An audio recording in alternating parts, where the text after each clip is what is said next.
নমস্কার। আমার নিবেদন কবিগুরু রবীন্দ্রনাথ ঠাকুরের ছড়ার ছবি কাব্যগ্রন্থের কবিতা মাকাল। গৌর বর্ণ নধর দেহ, নাম শ্রীযুক্ত রাখাল। জন্ম তাহার হয়েছিল সেই যে বছর আকাল। গুরুমশাই বলেন তারে বুদ্ধি যে নেই একেবারে, দ্বিতীয় ভাগ করতে সারা 6 মাস ধরে নাকাল। রেগে মেগে বলেন, বাঁদর নাম দিনু তোর মাকাল। নামটা শুনে ভাবলে প্রথম, বাঁকিয়ে যুগল ভুরু।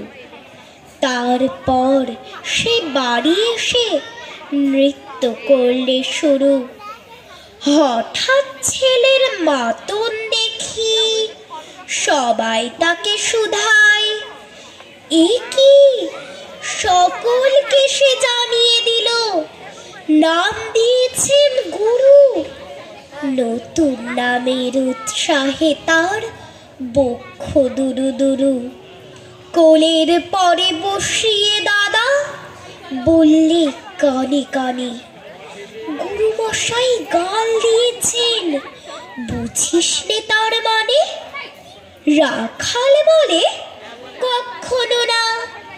মাঝে আমায় বলেন, শোনা, সেটা তো গাল নয়, সে কথা পাড়ার সবাই জানে। আচ্ছা, তোমায় দেখিয়ে দেব, চলো তো ওইখানে। টেনে নিয়ে গেল তাকে পুকুর পাড়ির কাছে। বেড়ার পরে লতায় যেথা মাকাল ফলে আছে।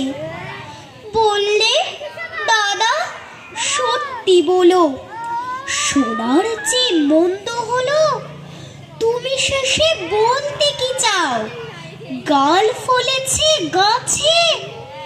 মাকাল আমি বলি রাখাল, 2 হাত তুলে নাচে। দোয়াত কলম নিয়ে ছোটে, খেলতে নাহি চাই। লেখাপড়ায় মন দেখে মা অবাক হয়ে যায়। খাবার বেলায় অবশেষে দেখে ছেলের কাণ্ড এসে।